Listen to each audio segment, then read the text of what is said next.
Welcome along to Point Blank Music School here in London, where today we are joined by a very special guest, songwriter, producer and bass player for the brand new Heavies, Andrew Levy. Hi guys. So Andrew is here today for this instalment in our live Masterclass series. Just before we get into it, I think we're going to take a clip of Andrew in action.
So the Heavies made their reputation on the 80s London club circuit and were standard bearers for acid jazz. Things really took off in the form of a breakthrough with an article in Vanity Fair in about '91. And from there, things got better and better. Their debut album really kind of took off across the world, fueled by the hits Never Stop, Stay This Way and Dream Come True. Andrew's here to give us a bit of an insight into his career experiences, his life in the industry, and also to talk to us about bass lines, really, the importance of bass lines and some of his favourites. So we're also going to be putting your questions forward at the end of the session, so make sure you get posting in the chat room. Any questions you want to know, we'll put them forward to Andrew towards the end. And in the meantime, you can check out a bit about what we do here at Point Blank. Just head over to pointblankonline.net or pointblanklondon.com. That's enough from me. Let's get into it and give it up for Andrew Levy. Thank you.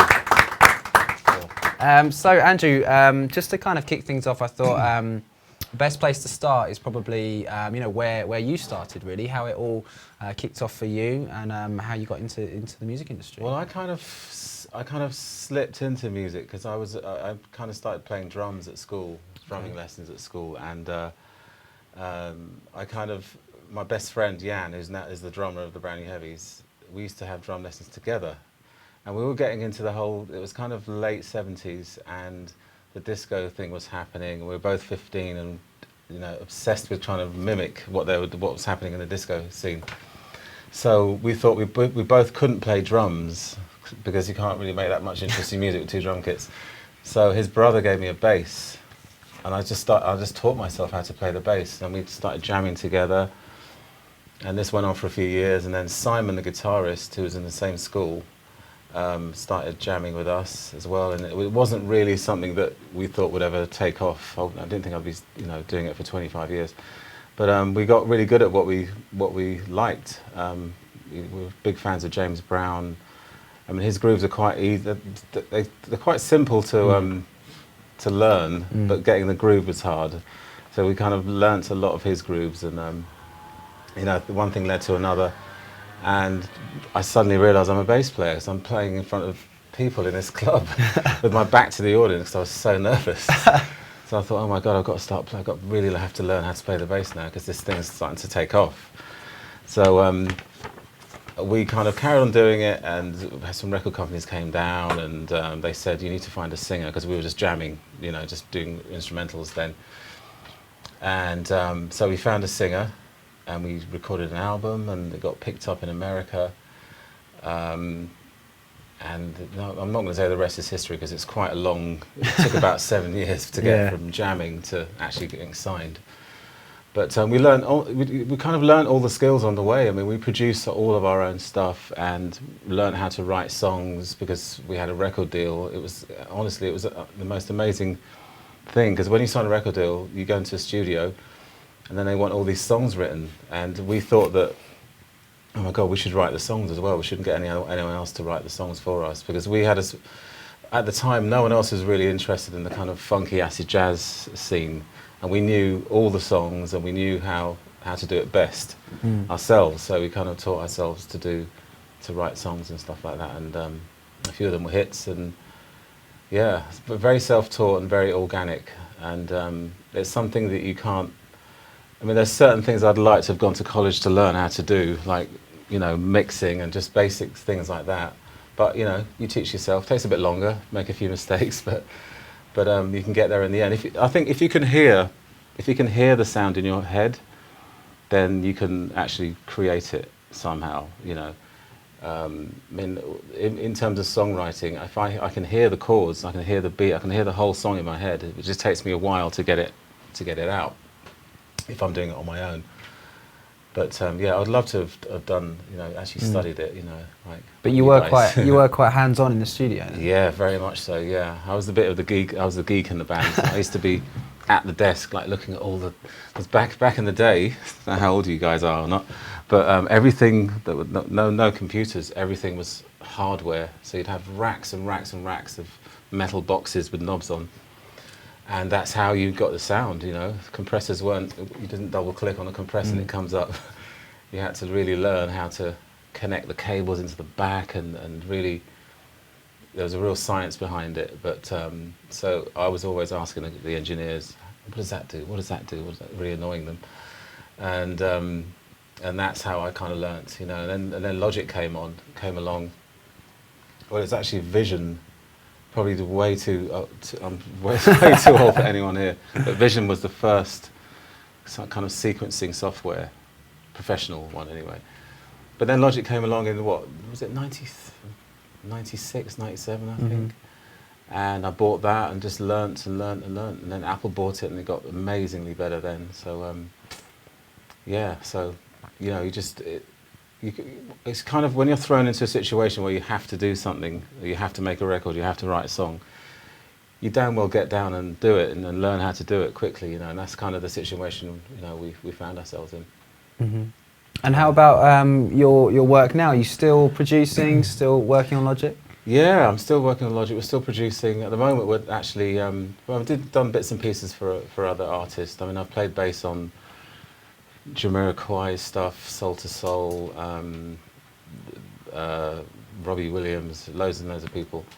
But the majority of my work is for the brand new Heavies, and we're currently doing an album at the moment, recording, nearly finished, and I did most of the engineering on that. I know, Simon, you've done a little bit as well, but yeah, I mean, it's funny because I was thrown into a situation where I had to mic up a drum kit and get all the levels and stuff, and it's funny that what you pick up over the years.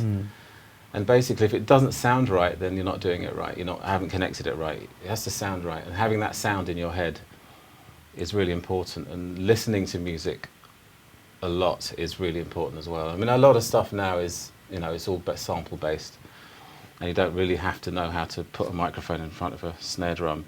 It's good to know, but you don't have to do that now. But because of the training that we've done, or our history of recording live instruments, it's nice to have that, you know. Nice to know what the sounds are. And you know, you did touch on it there. You know, the difference from when you're working in the studio back then to today. Yeah. Do you think that difference, whether it be you know, kind of the analog versus digital debate, or you know, more along just the way you work in the studio, do you think it has an effect on your sound? Do you think it changes that at all, or for modern bands compared to back then? You know, as long as you know what you want to sound like, then that's enough, really. I mean, it's good to listen. It's good to listen to live sounding music. I know a lot of the stuff that's done here is more sort of sample based, but go and see live bands and listen to some. I'm not stuck in the 70s or anything, but you know, some of the music recorded then was some of the best sounding stuff ever, because it was all live. So if you can listen to live stuff and programmed and samples, listen to everything to get a good idea of you know, to get a good palette of sounds for when you come to mix or produce your own stuff. If you listen to just one type of music, then you know, I think it's nice to sort of throw different types of musical styles together. You know, I always think that's good. That's important. And how about to talk about bass for a second? Yeah. You know, and your love of bass. You know, where did that come from? I was thinking about why I chose the bass the other day. My parents are from Jamaica. They moved here in '61, I think. And obviously reggae is a big part of, you know, Jamaican music and the West Indies and stuff. And they used to have these house parties where they invited all of their friends over. And I remember standing. The speakers then were quite big because they were all homemade. Yeah. and Sound stuff. system culture. Exactly. Yeah. So I remember as a little boy standing inside the bottom, inside a bass bin. And I thought it was just a big wardrobe. I was standing inside the bass bin and feeling all my clothes vibrate like that because the bass coming through. And that's my earliest memory of actually loving the sound of bass because it vibrates your whole body. And I think that might be the first. I think that might be why. It's a physical thing. It is really physical, yeah. And on stage sometimes if I'm playing and I can't feel it, I get a bit pissed off because you have to be able to feel it. It's like playing the drums, but with notes. And that's kind of a good way to describe, you know, playing bass well, you know. And I guess drums came first for you as well. So. Yeah, it did. Yeah, so it's a great background. Yeah. And how about the way, you know, you go about writing a bass line? You know, do you have any kind of favourites that stand out for you, and how do you kind of construct those? I didn't write any ideas down, so I can't remember the bass lines. But I mean, any bass line that you don't really notice. I mean, I like to play as little as possible. Because what I do is I listen to the kick drum, and that's basically what you need to listen to the kick. Even if you're writing in the studio, the kick drum's the lead, and if you play around it, then the bass stands out a lot. If you play with it, at least play, you know, on the beats of the kick drum, then it becomes part of the groove. So I don't like to syncopate. I mean, a lot of my bass lines are very syncopated, but I like to play as little as possible and let the kick drum be part of the bass line, you know, almost. Okay. And maybe don't play on top of it, or just play just before it or after. It'd be nice to have some. Give me an example. Yeah, I mean, I think that's something we've seen quite a lot throughout the masterclasses that we've done. Is that kind of the kick and bass battle, you know, trying to make them sit right and to make the groove happen. And even EQing, yeah, you have to kind of, you can't have both the same frequency on the kick and the bass because they just cancel each other out and stuff. But yeah, kick drum important, and just not playing, not overplaying, and not using too many notes where you could just use one. And obviously following the chord changes and stuff. But and I kind of imagine, if it's a dance track, imagine yourself in a club dancing to it. I mean, that can get some really good ideas if you just turn the screen off and imagine yourself walking to a club and hearing it, you know, almost. If you're in a studio, for some reason, when we're in the studio checking mixes or mixing a track, we turn the volume up of the studio and then leave the room and hear it from the outside. It sounds like it's playing in a club, and some of the notes jump out. And certain notes, we kind of think if it sounds good from outside of the room, then it's a good groove or a good beat. Nice little technique there. I think that's something I've heard before as well. Is leaving the room, hearing it through a doorway or something. Exactly, yeah. Because when you're in a club, sometimes you know that's what you hear, and then kind of that's what draws you into the club sometimes, just the kick and the bass drum, yeah. And can we get a flavour of you on the bass? What do you want me to play? It's up to you, man. It's all good. Yeah, I mean, you know, when we write songs, usually I hear the bass, the drum kit, Yankee and Cade playing drums. And for some reason, sometimes we just start playing something just out of the blue, and it's usually in the same tempo, both playing the same tempo, and obviously not the same key, but So I don't know what to play. What should I play? Maybe some of your favourite bass lines, possibly something that. Do you know any of the brand new Heavies stuff? You do. Which is your favourite one? I hope I can play it. Yeah. Well, I play a little bit of quite a famous song. Well, we play it every show anyway for the past 20 years, and it's called Never Stop. And the groove is really, it's a very simple groove, but it kind of drops really well. Let me play it.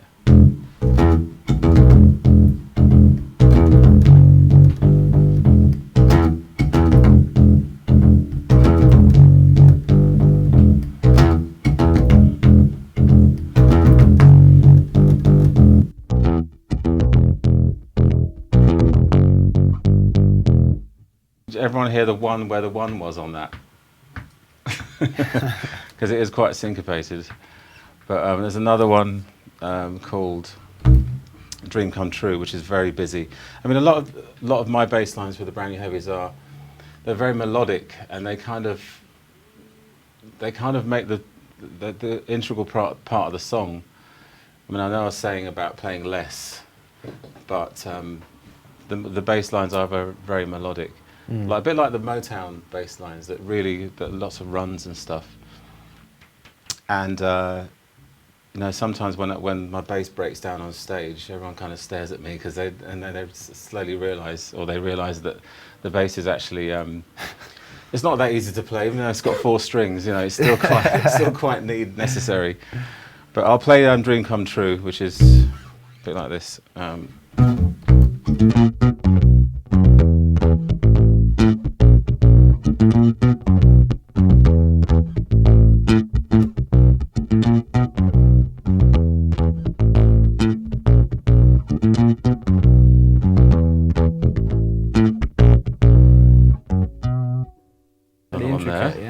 Yeah. I can't believe I'm playing that.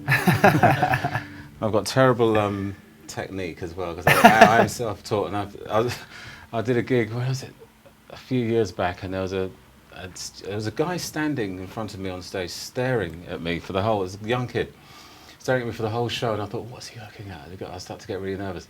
And a few days later, he was on a forum, and he said, I saw the brand new Heavies last night. Andrew's got terrible fingering. And I thought, oh my God, because I really am self-taught. But I play what I play, and it sounds okay. Yeah, it sounds so. But yeah, I mean, if we do another one of these, it'd be nice if people could bring in a beat or something that you've written, and I could maybe work out a bass line for it. Is that the way you work in the studio? Yeah, typically? it is. It is. Yeah, we go in without any preconceived ideas, and Jan starts playing the drums, and the bass line starts, and then we record that, and then he gets up and plays keys on top, and then and then Simon plays guitar, and then we write lyrics, and it sort of grows like that. It's good. It's the best part of being a musician. So you never have a bass line come to you in the night? It's always, I do. Yeah, I do, and I sing them into my my camera. Because it's the quickest way of singing it. Yeah. I always cover the lens just in case. But yeah, and then I'm not sure if I've ever used one of those bass lines in a song. Right. But, I should do. I've got tons of them piled up everywhere. But yeah, I'm not sure what else to play really. Because has anyone got any beats on the iPod we can plug in? Anybody? No? So I'll James Brown, you said you love James Brown. Yeah. Not off the top of my head. Something sort of similar. Well, but from that period, because it's very bluesy and very southern kind of soul, the sound then. And there's one of the first bass lines I ever learned, I think, was what was it? I think it's called I think Licking Stick. I think it's called.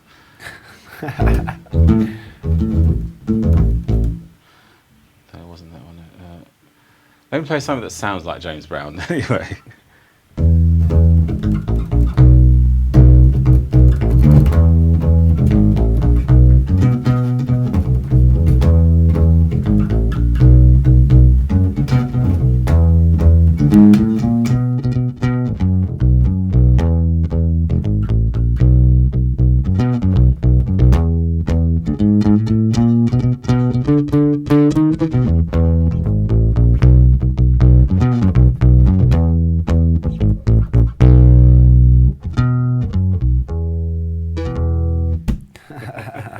It's so weird because it's delayed. Yeah, it is a little bit, Screen yeah. there, There's actually a question from someone watching online who's asked, they said they just got their first bass.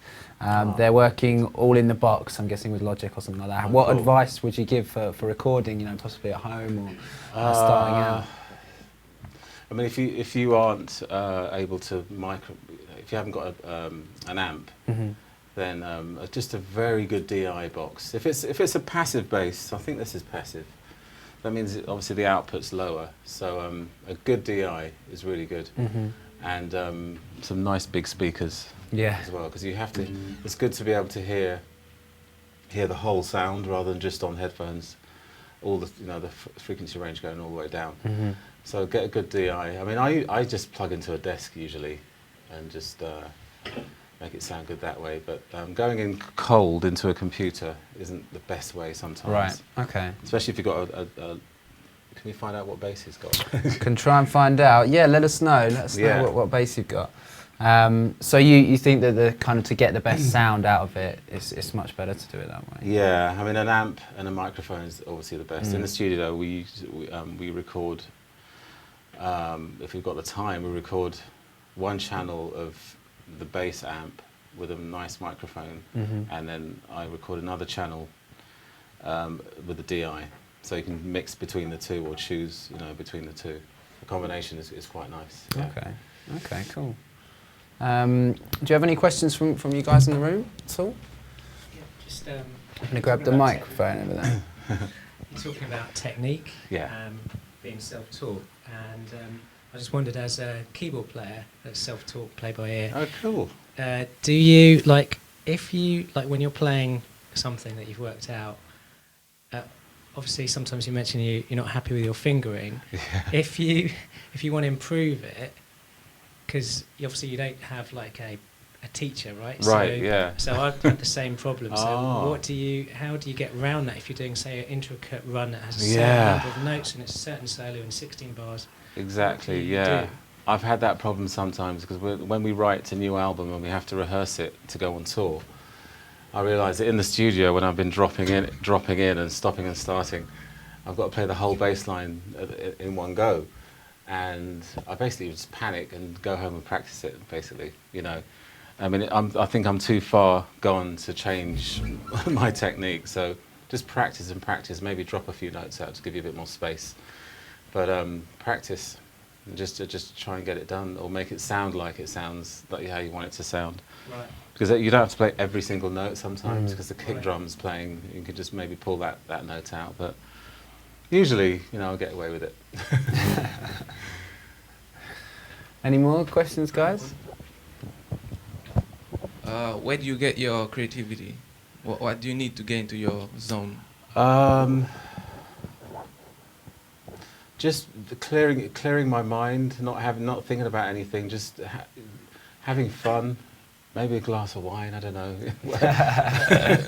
Just going into the studio and write it. Being in a creative situation, you can't have any stresses going on, so you have to just lock the day off, turn your phone off, and just be there for the moment, because if you're thinking about anything other than the music, I think all the ideas get blocked by all the other distractions. So just if you're going to write a song, just take the day off and just purely immerse yourself. I mean, I know the other two guys in the band are friends. I've known them for yonks. I won't say how long.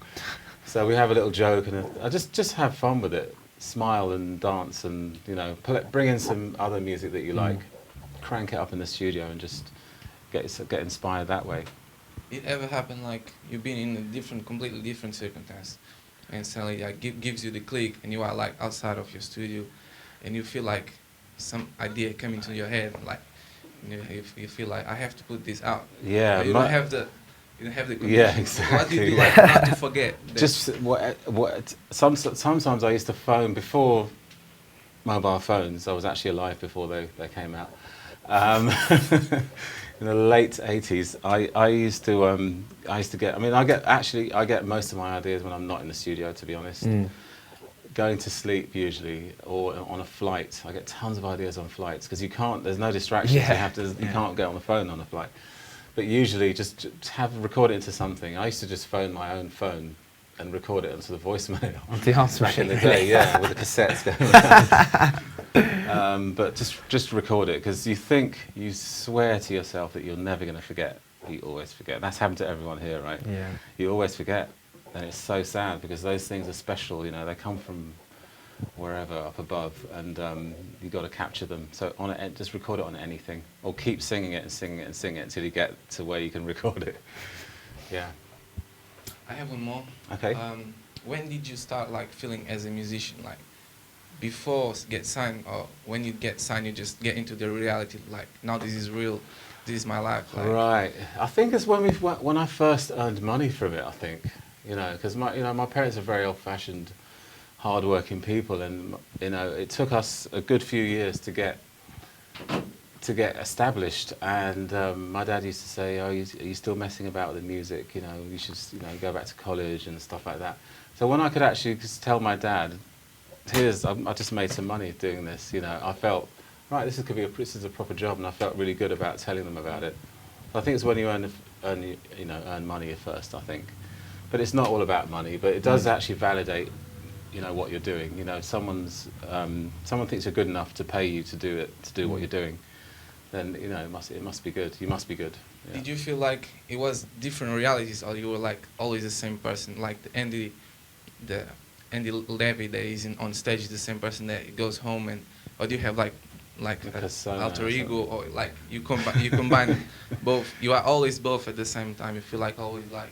I do feel different. Before walking on stage, I do feel different. I mean, even leading up to rehearsals before we go away on tour, you have to kind of, there's a certain mindset that kind of you have to put yourself in, because you're up there in front of hundreds, thousands of people, and you have to kind of, you're a performer, you know. And so we dress up and put funny clothes on and stuff like that. And yeah, you have to put on a persona. I mean, it isn't the person on stage. I think I feel the same, but I probably I'm probably a little bit shyer, I think, when I'm off stage than when I'm on stage, I think. But yeah, you do have to draw the line. I mean, you can't run around acting like a rock star at home when you've got a little 7-month-old baby, which I've got, and a wife that's telling you to iron the clothes. You know, you have to have that transition. Can't be a diva. No, you can't be a diva at home. Yeah. I guess it's a show, isn't it? It's a show, yeah. So people paid their money. Exactly. So you have to, yeah. You can't just wear your jeans and trainers on stage. You have to really make it a special thing. But yeah, you do. You kind of develop this other kind of personality. And yeah, but I wasn't very conscious of it. I just sort of happened over the years, you know. Yeah. But as the time goes, yeah, you start feeling more and more like you are combining like the both. Yeah, you do. Like, yeah, exactly. You just have to just tone it down after you come off the stage, off tour. Really, yeah. I was also going to ask you. Obviously, you've been in the industry for a number of years. Yeah. Do you have any? Does anything spring to mind in terms of advice or guidance for someone who's starting out, whether it be in a band or as a producer or songwriter? Is there anything that really springs to mind? Starting out, just have a good idea of where you want to be at the end of your course, or in 2 years or 3 years. Or pick someone that you want to, say, like, I don't know, a big producer, or just pick someone and learn everything you can about them, listen to everything they do, and just kind of imagine yourself being that person in 2 or 3 years' time. You know, find out how they got to where they got, how they got there, and it's good to visualize yourself. If you're learning how to be a DJ, you know, visualize yourself doing a residency in Ibiza, like Carl Cox, or someone like that. Just visualize. Visualization is very powerful. I mean, when we first started, I mean, there was a TV show called Top of the Pops, and back in the day, maybe even up until the mid-90s, being on that show was like you'd made it once you're on that show, because you used to have 20 million people used to watch it. And being on that kind of validated you, and you know, I've made it, I'm in the industry now. And we did that about 5 times, but the first time, kind of when we were signed, that was what we always dreamed of, being on that TV show. And I used to imagine us doing it and walking on stage and playing, and my mum watching it at home and stuff like that. So yeah, visualization. Just pick something or somewhere you want to be in the future, and yeah, dream it. Yeah, cool.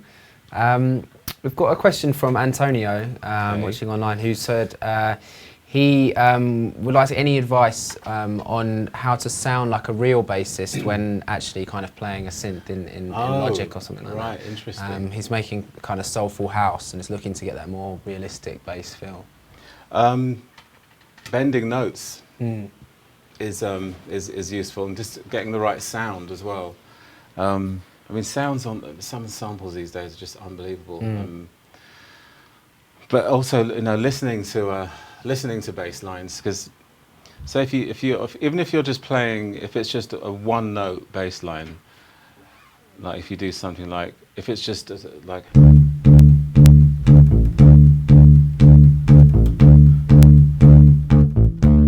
If you play something like that, I mean, every single note I played there was different. You see, it wasn't you weren't just cutting and pasting.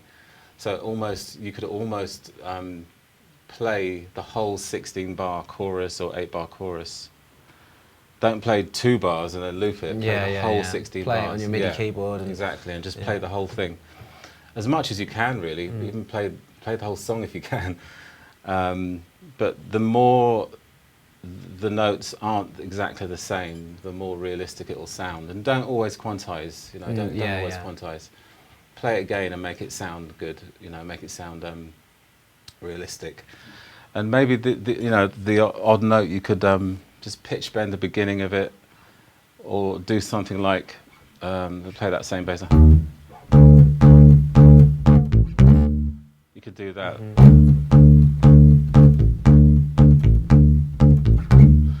Which is just a little, you know, flick on the old thing there.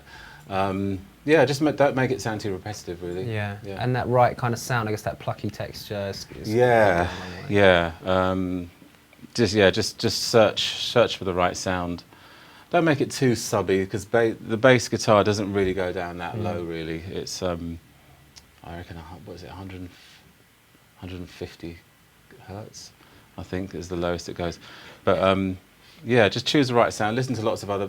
If you want to learn about bass lines and how they sound, listen to Motown. Honestly, I know it's the obvious thing to listen to hear, to be told, but some of the stuff they do in that is just unbelievable, and it's not really over the top, but you can really hear it as well. You can hear it, so it's easy to kind of to learn. But yeah, less repetition, I think, is the best way. Do you have any standout Motown tracks that really epitomise that sound for you? I can never remember things like that. There's a track called Stone. Is it Stone Love? I think it's actually Diana Ross. Right. Some of the late '60s, early to mid '70s stuff. Anything from Motown or Stax. Stevie Wonder, also incredible bass. I mean, he plays. Everyone knows he plays he played bass and drums as well on a lot of his stuff. And Bootsy Collins as well, when he used to play bass for James Brown. So look at the liner notes and find out the stuff that he played. A lot of the early funky stuff, sort of mid '70s. It was Bootsy Collins.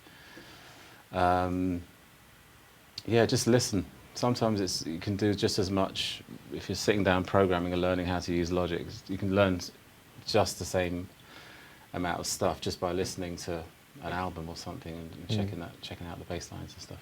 Is that the kind of place you head to for inspiration, you know, when you're getting in the studio? I tend not. I actually don't listen to a lot of music outside of the studio, because it's sort of busman's holiday. So Yeah. But I listen to anything. I mean, pop. I watch X Factor. I listen to everything. I just love music, and but the strangest things inspire me. You know, I can listen to classical music and hear something I think that could make a great loop, or you hear even a pop song or a hip hop or whatever, and the oddest thing can inspire me. TV ads at the moment are great because they're using a lot of music, like bands and stuff playing music, rather than music designed for the ad. And I travel a lot, obviously, so in America I just love watching. I put the TV on just to listen to the ads, because they have some incredible music on the TV ads in America. But yeah, listen to everything, you know, anything. Okay, cool. We've actually got another question from one of the guys watching online, who's asked, what's the best or the most used bass to play funk? I think you're looking at it, actually. Yeah, it's one of these things. It's a Fender Precision bass, or some people call it a Fender Pre.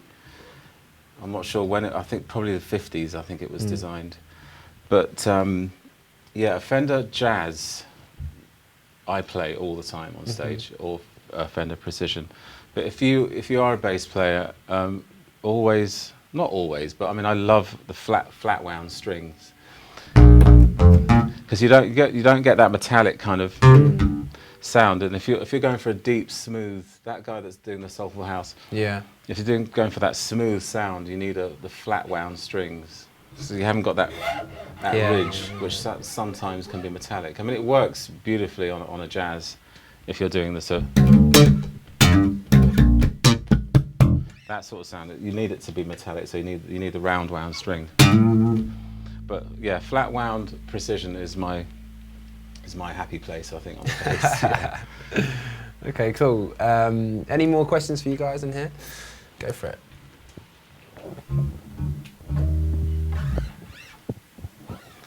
Yeah, on all the drum packages now, software drum packages, I guess not everybody has access to a drummer all the time. Yeah. Maybe you can bust a gut.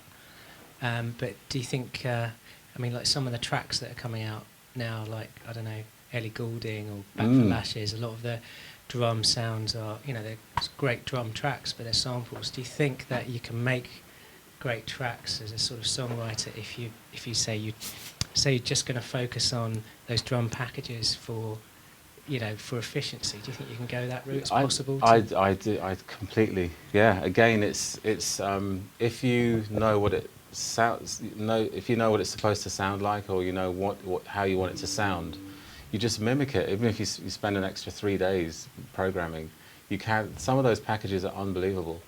When I wrote a song for this new album called Addicted, and even our keyboard player thought that it was our drummer playing, because I know how to program. You don't repeat stuff, and then all the hi-hats are different levels and stuff. And yeah, you just got to spend a bit more time and make sure you listen and try and mimic it. But those packages are BFD is, am I allowed to say brand names? Yeah, that's cool. Yeah. Is it BFD or even any of those things? They're amazing. They record the drums at hundreds of different velocities and stuff. Yeah, so I mean, don't feel bad about it. Just do whatever sounds right. You know, sounds good. Yeah. I think that's it. At the end of the day, it's kind of what you do with it. You know. Yeah, I think definitely. It is definitely. Any more? I think there's another one over there. Hi. Hi. I would like to ask about, as a jazz musician, is it always when you're making a song that involve some kind of like emotes and like a pregame scale or something like that?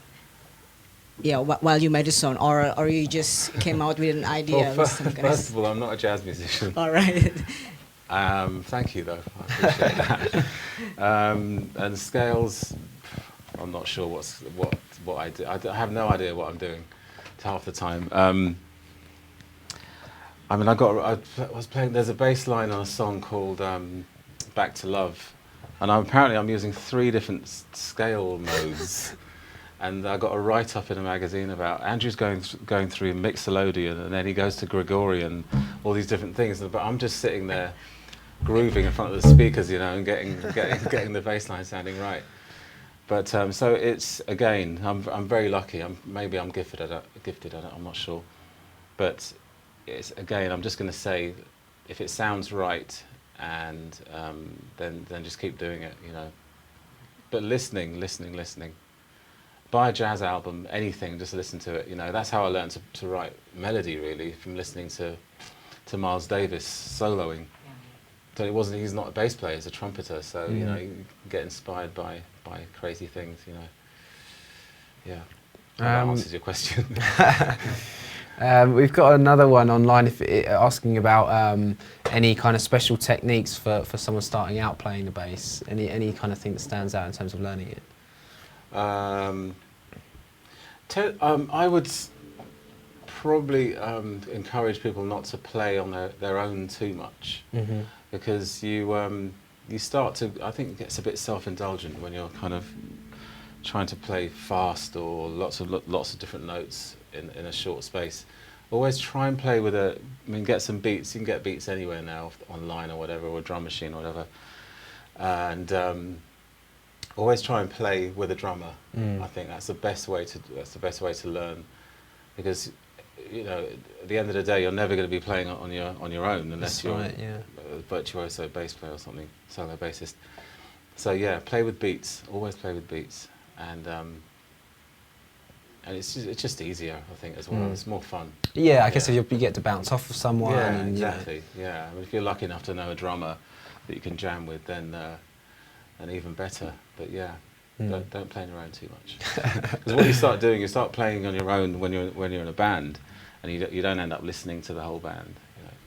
And I guess the job of the bass is to kind of fit in there and reinforce stuff. Yes, exactly, and just to fill in the gaps and make people dance. Really. Yeah. Any more guys in the room? I have one. Yeah. How do you guys project your work and your concepts in terms of longevity? How do we project your concepts, like what you want to work in terms of longevity? I think I know what you mean. Well, we don't really think that far into the future, really. We just keep. I'm not sure if I understand what you mean. Sorry. Well, in my head, when I'm working on a project, on a concept, I start thinking on a song, you mean? Yeah, like in an album, because you do a song, but eventually you're gonna want to put it in a concept, like in an album. Oh, so, I see what you mean. Right. Yeah. Like from the part to record it, and then put it on an album, and then start selling it and start going on tour. How do you guys project it in the long term? I know this is like a kind of complex question, but it's like a big curiosity for me, and sometimes. The best thing to do is to take it stage by stage.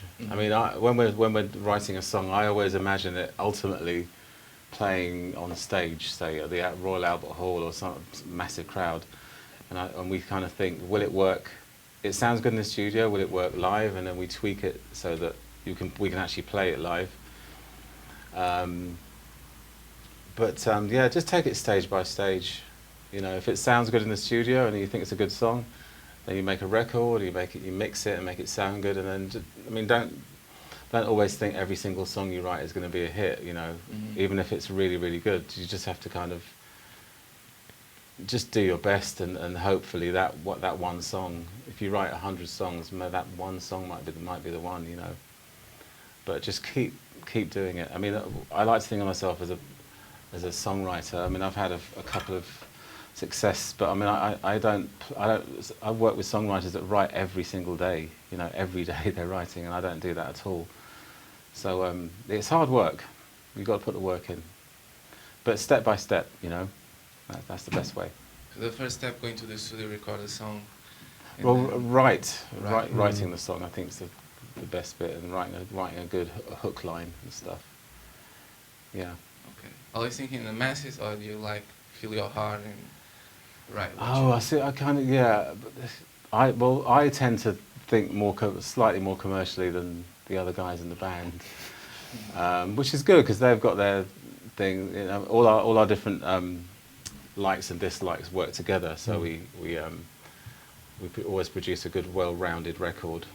But I mean, you have to think commercially. If you want it played on the radio, or if you want people to get it quickly online or whatever, then you have to think like that. Even you have a quick intro and the chorus lines. A lot of songs now, the song is kind of. It's almost like when you're listening to music on Beatport or iTunes, you don't listen to the whole song. You listen to a few seconds, and if it doesn't catch you, you click another one. The song has to get going really quickly these days. Sometimes 12 seconds, is what you listen. I mean, iTunes used to be 30 seconds of the song, So you kind of have to get everything you want to get in there in the first sort of 20, 30 seconds, I think. So yeah, think commercially, because otherwise no one's going to hear it. I was going to ask, you know, kind of touching on that, are like themes or concepts behind songwriting, is that important to you, or is it about, you know, the groove and making people move? Yeah, I mean, I'd like to say that we sit down and think, oh, let's write a song about, you know, your The journey meaning, through yeah, life and yeah. stuff like that. But usually it comes from just the groove, Mm. and when we throw some chords on it, you get the mood, and then the mood can influence what the song's about. But I'd like to work like that. I'd like to work from a conceptual point of view. But usually, with us, if the groove isn't there, then we're not interested. You know? Yeah, The groove's yeah, got to yeah. be there. It's got to be a you know, pumping groove. And I guess, you know, going from a commercial point of view, sometimes that is all you need, really. You know, that is it. You want to make people move. Yeah, it is, especially when everyone's obsessed with dance music and it's everywhere now. And Four to the Floor is even in America, everyone is technically doing house music. Yeah. And it's all that stuff now, which is really cool. But yeah, all starts on, if you're doing dance music, it's got to be the groove, and then whatever song you can wrap around it is you know, is the place to go. You know. Mm. Any more questions, guys? Anyone? Well, in that case, to talk He's about... got another one, I think. You've got another one? Yeah, go for it. I had the pleasure to meet a bass player called Ron Butler. Okay, You know, like, I'm not. Yeah, he I'm played not in the aware. Wailers. He's Rock Vibration. Oh right, okay, yeah. And he was really good. And I was thinking, like, do you have someone in the industry at the moment that you feel like you would like to be as good as him, or like do you feel like back in the days was someone as a competition for you that you always feel like I want to, you know, as an icon or something like that? I'm going to say Bootsy Collins again, because I learnt his bass. I didn't even know it was him playing Bootsy Collins. I didn't realise it was he who actually played all of my favourite funk bass lines. So I guess that's the person who I wanted to kind of be. You know, Ron Carter also was a really famous jazz bass player. He played double bass though, with Miles Davis most famously. There's a guy, I mean, in modern times, Randy Hope Taylor and Guy Pratt, who I think they both play with Incognito, but they're unbelievable. I mean, I can't play in front of those guys because I'm just too embarrassed. But they're incredible bass players. Guy Pratt, Randy Hope Taylor. You Google them and check their stuff out. Yeah.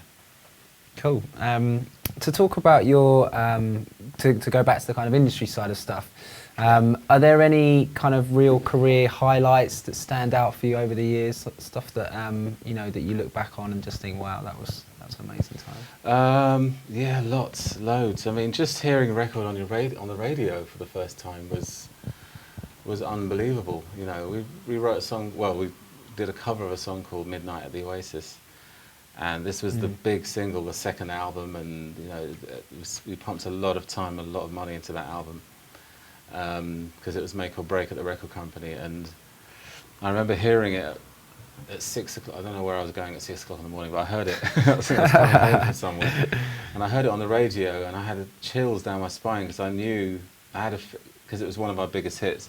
I knew that was the song that was really gonna, you know, take it over the top. So yeah, hearing stuff on the radio is a nice feeling when you first hear your own song, and watching people dance to it in clubs. You know, when it comes on the DJ spins it. And Yeah. So if you're in the club as a punter. yeah. And that's the biggest buzz, because you have you can physically see people responding to it and how they dance to it and stuff. And being on Top of the Pops, being on TV, and just playing in America as well, which is the kind of fatherland of you know, all the music that we love, you know, came from America.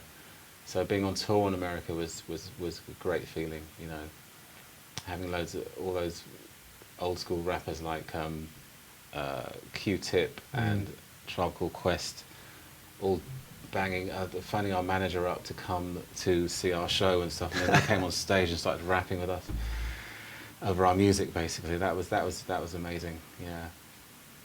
Amazing. And to kind of, as we come to slightly towards the end of the session, how about what you're up to now? You mentioned the album. Can you give us any more kind of info on that? Yeah, that's coming out in, it is actually coming out. I've been talking about it for too long. I think it's the 14th of April or the second week in April. And it is an up-tempo, it's a dance album. It's, you know, everything is sort of 120 BPM above. There's a couple of disco-y style tracks on there. And some instrumental things as well, which is something that we always like to keep in the fold, you know. Partly, you know, going back to our roots kind of thing. Club-friendly stuff. Yeah. Okay, There's some really good remixes being done at the moment as well. So that's coming out. Long time coming. And Dia Davenport's going to be singing on that, and a few other singers. Jan, the drummer, is singing as well. And Simon, actually, guitarist. Getting left out there. Yeah, I am actually. How did that happen? But yeah, look out for that online, and yeah, that's kind of what we're just scurrying around trying to finish that now and get. You're still touring as well, are you? Yeah, we haven't stopped, which is one of the most amazing things about learning to play an instrument these days, because, as we all know, you don't sell millions of records anymore. You do if you're Rihanna or someone like that, but. You know, I'm not sure how many of you play out there, but even if you just pick up any instrument and try and just mess around with it in the studio. But yeah, we're lucky because we'd started out as a live band, and that's probably why I'm still in the industry, I think. Yeah.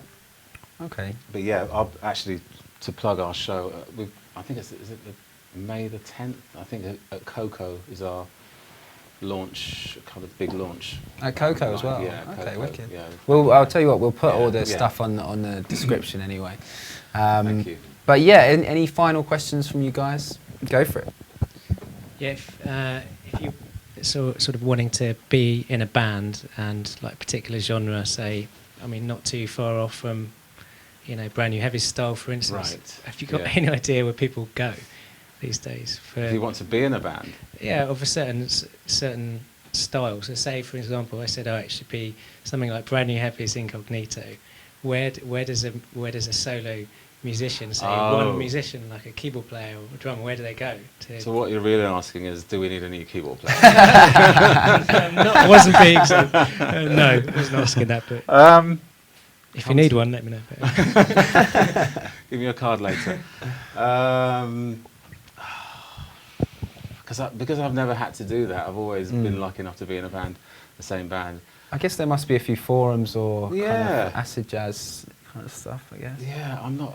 It's hard to answer that, being inside it. But I mean, go to shows and sort of hang around after, and because we always come out and meet the crowd after and stuff. But yeah, I'm not really sure. Going to gigs clubs is probably and the pubs best. has got, Yeah, because you can, you know, any decent musician will want to talk to another musician, you know, no matter how big they are. I think, yeah. Sure. Cool. Well, if that's it, I think we'll say a big thank you to Andrew. Give it up for Andrew. Thank you. Thanks, guys. So yeah, thanks for taking the time out. Right. And yeah, we'll have a next masterclass. I think we've got one coming up in February and then another in March as well. So in the meantime, check the description. We'll have all the information about the show and everything else. And stay locked to the Facebook page and the YouTube channel as well. So yeah, that's it from us. Thanks for watching, and we'll see you soon. Thanks. Thanks, guys.